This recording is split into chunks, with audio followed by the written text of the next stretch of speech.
Duplicate ডিসিআরকে হাতিয়ার করে দিনের পর দিন রাজস্ব ফাঁকি দিয়ে বিশাল সাম্রাজ্য গড়ে তুলেছিল টুলু মণ্ডল। আর এবার টুলু মণ্ডলের ডিসিআর গেটের এক প্রাক্তন কর্মী তিনি বলছেন, টুলু মণ্ডলের ডিসিআর গেটে থাকতো স্পেশাল টিম, ডিসিআর গেটে মাঝে মধ্যে পুলিশও থাকতো। আসল না নকল ডিসিআর তখন সেটা বোঝা যায়নি।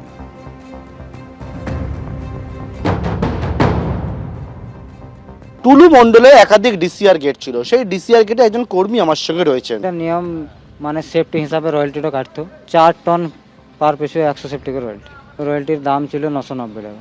আমরা ওই লেখতাম যে সেফটি কত সেফটি রয়্যালটিটা আমরা কাটছি বা কত টন মাল আছে, রসিদ স্লিপটা দেখে আমরা রয়্যালটিটা কাটতাম। এই টোলগেট কার ছিল?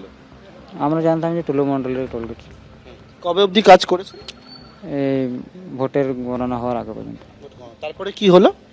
তারপরে বিজেপি কিছু লোক এসে রয়্যালটি গেটের তালা মেরে দেয়। এই ডিসিআর গেটে নকল ডিসিআর আসতো, সেইটা ডিসিআর টাকা সরকারি ডিসিআর তো অ্যাকচুয়ালি কাগজ থাকতো, সেখানে নকল ডিসিআর ব্যাপারে জানতেন না, ওই নকল আর অরিজিনালের মধ্যে আমরা পার্থক্য বুঝতে পারতাম না। এখন এটা বুঝতে পারছি যে নকল ছিল যেটা বলছে মানুষ, কিন্তু আমরা কাজ করতাম, আমরা কাজ করাকালীন বুঝতে পারতাম না যে এটা নকল না অরিজিনাল। এখানে কি নিয়ম ছিল? একবারে আপনাদের পুরো টিম থাকতো কি একটা?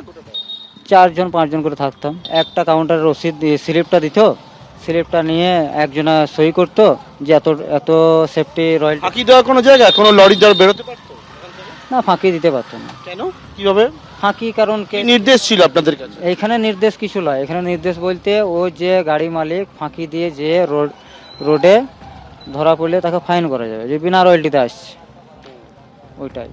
সমস্ত জায়গায় অর্থাৎ সমস্ত জায়গায় একটা টিম তৈরি থাকতো এই ডিসিআর গেটে, যাতে সবাই ডিসিআর কেটে তবে বেরোতে পারে। ওরকম যা বটে তার সত্ত্বেও যে পুলিশ প্রশাসন তারাও চেক করতো মাঝে মাঝে। পুলিশ প্রশাসনে চেক করতো? হ্যাঁ, যে না। তিনি 2 বছর ধরে এই যে ডিসিআর গেট রয়েছে টুলু মণ্ডলে, সেই ডিসিআর গেটে তিনি কাজ করতেন এবং যে তিনি বলছেন যে একেবারে একটা নির্দিষ্ট টিম থাকতো, যে টিম সবসময় ডিসিআর গেটের চারপাশে পাহারা দিত। এমনকি তারা এখন বুঝতে পারছেন, তার দাবি যে ডিসিআর আসল না নকল কোনো কিছু বুঝতেন না, তখন পুলিশও থাকতো, মাঝে মধ্যে দেখতো। এই বিষয়ে কিন্তু তিনি তুলে ধরছেন। এই বিপুল পরিমাণ টাকা যদি একজন করে বা দালাল বা এজেন্ট যাই বলুন না কেন তার রোজগার হয়, তাহলে মালিকরা কত রোজগার করেছে? 250 কোটি টাকা।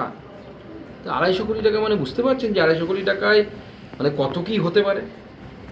এই বিপুল পরিমাণ টাকা জনগণের ট্যাক্সের টাকা, যে টাকা জনগণের পকেটে আসা উচিত ছিল গভর্নমেন্টের ট্যাক্স হিসেবে, রেভিনিউ হিসেবে, সেই টাকা কিন্তু এরা চুরি করে বড়লোক হয়েছে। আর ভুলও হোক, যেই হোক না কেন তাদের ব্যবস্থা কিন্তু করবে, আমাদের সরকার ব্যবস্থা করবে, ছাড়বে। সে তখন আর ভারতে আসতে পারছে না, বাইরে বাইরে ঘুরে বেড়াচ্ছে। ঘুরে বেড়াক, কিন্তু একদিন না একদিন তো আসবে। ঘুঘু দেখেছো বাবা, তুমি ফাঁদ দেখো নি, এবার ফাঁদ দেখ।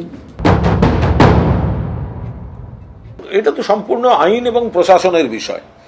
তো যদি কেউ অবৈধ টাকা করে থাকে, অবৈধ সোনা, অবৈধ ব্যবসা, অবৈধ অমুক, তার বিরুদ্ধে ব্যবস্থা নেবে। একটা জেলায় এরকম বাড়বাড়ন্ত হলো, তো সেখানে তো শুধু একটা 2-4টে লোকের দোষ হতে পারে না, সেখানে একাধিক দলের একাধিক বড় বড় সব নেতা, তাদের চোখের সামনে সমস্ত কিছু হয়েছে।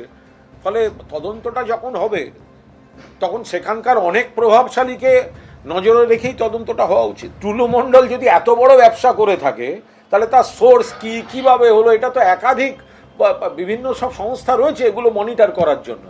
ঘুরে ঘুরে শুধু তৃণমূলের 3-4টে নামকে টেনে এনে গল্প সাজিয়ে লাভ কি? এবিপি আনন্দ এগিয়ে থাকে, এগিয়ে রাখে।